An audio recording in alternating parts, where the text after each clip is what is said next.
I did not want the rescue effort. Sabi niya, hindi kaya. Tapos, baka pumalpak. No? Later, Sir Angie explained that the FBI will always say that they have to protect themselves. They will say that they do not agree to cover themselves in case something went wrong. But Sir Angie was brave enough to make the call, and he was rescued. No? Joseph Alistair Ongling's one. All throughout his career, Sir Angie would take care of his men. Sometimes, when funds were low, he would even advance the dispatch money out of his own pocket. He would always comfort his men, especially when they had to be on duty 72 hours or even more, when they were on manhunt or intelligence gathering. He took care of his men. That's why he could not. It's so unthinkable to think of a Sir Angie betraying his men by diverting their salaries. When one of the men in Naktaf was almost ambushed by a kidnap for ransom gang that they were running after, the same kidnap for ransom gang that took Betty C. He was nearly killed in an ambush, but he had his son with him, so that person refused to have a shootout with the kidnappers.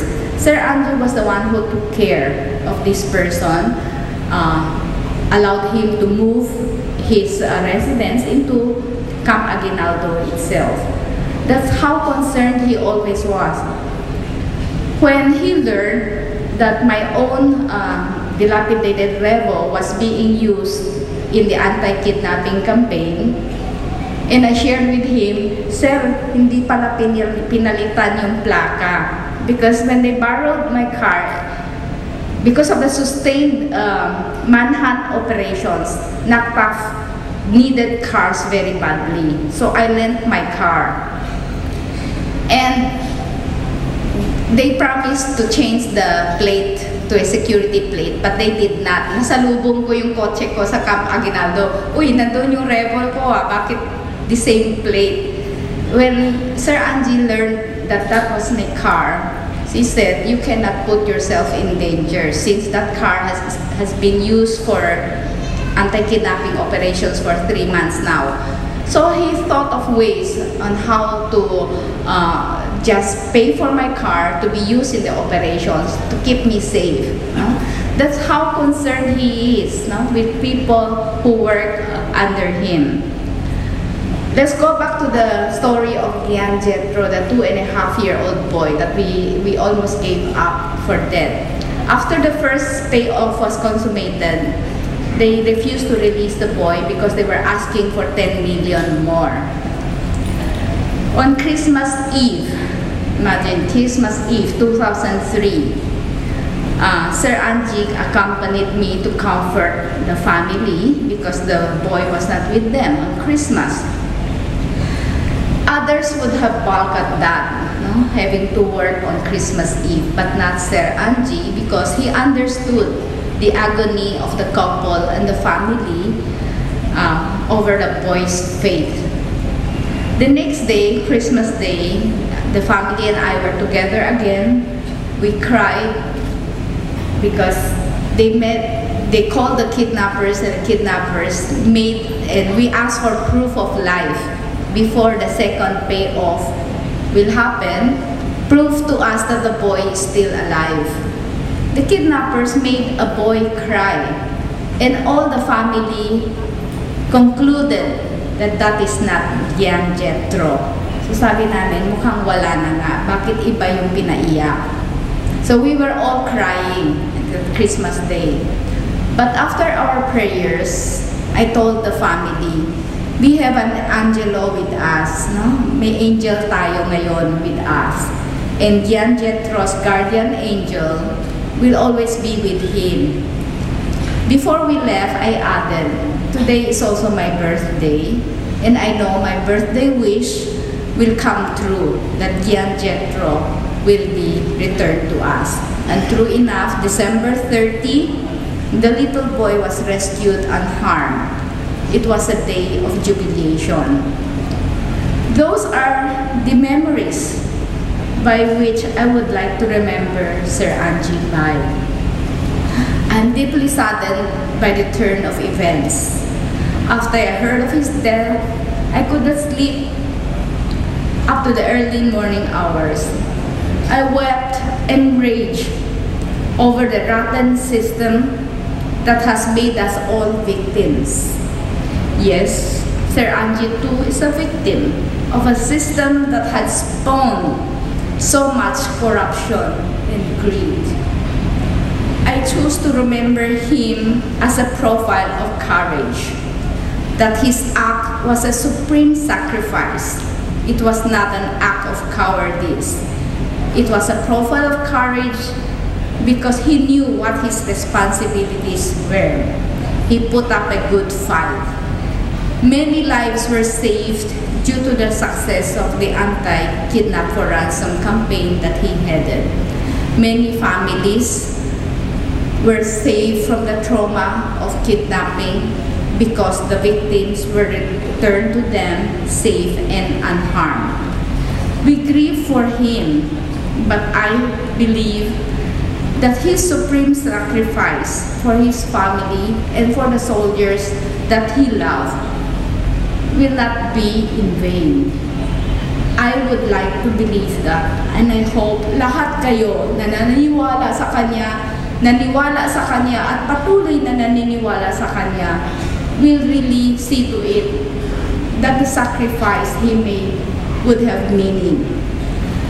The Muslims commit suicide bombing because of their belief.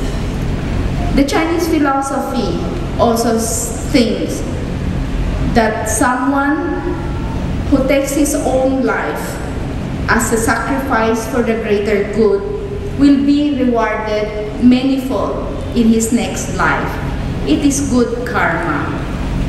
I hope the family is comforted with this thought, just as we, the people that Sir Angie had taken care of, the people that he had helped, console ourselves too in this belief that in his next life, he will continue to look after us and continue to help us as we face with the whole nation the many problems that confront us day in and day out.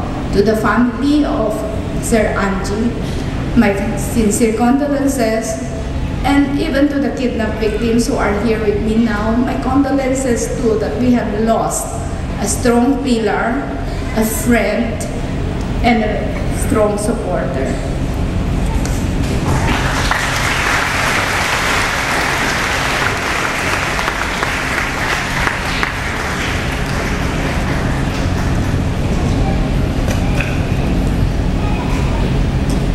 Thank you, Tessie.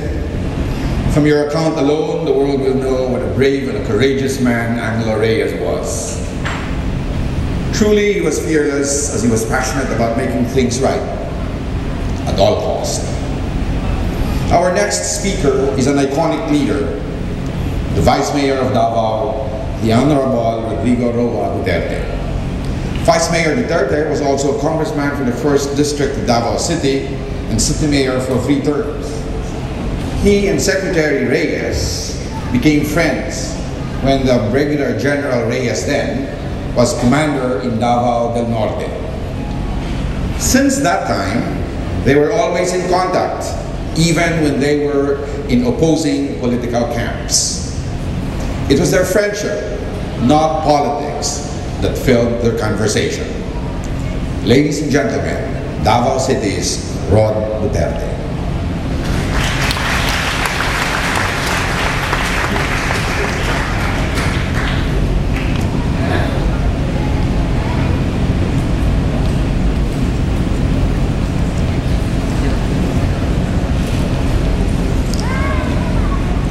For the almost 2 decades that I have known Angie, it never ceased to amaze me that people see him in different dimensions.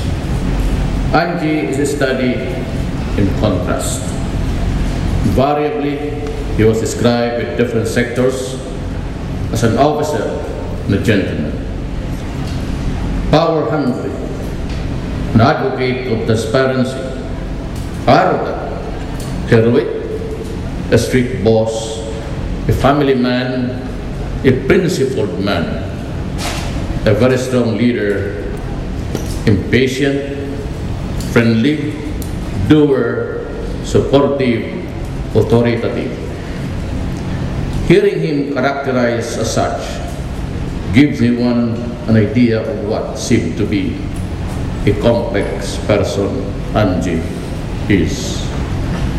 For the moment, from the time I met him, I had no doubt that Angie was a complete package, an achiever, a dedicated professional, a warm person. He was enthusiastic about the things he sought to do. He does not want to just discuss. He wants to solve them. To him, there are always viable options that can be pursued to improve the situation. He had a burning desire to make a difference. He had a hunger for knowledge, definitely influenced. His beloved parents were both school teachers. He adored them, the pillars of his strength. His reverence and love for them indeed beyond doubt. As I came to know more of Angie, I kidded him that he led a charmed life. Born to loving parents, valedictorian in his high school class, top 10 graduate of the academy, holder of 2 master's degrees from very prestigious universities, married to a loving wife, father of 5 sons, chief of staff, cabinet secretary. One time I said, Adre, nakakaingit ka. It never failed to elicit a hearty laugh from Angie. Yes. When he had to take a position, one knew that it was a principled stand Sige, sabay tayo. for what is best for the people and the republic.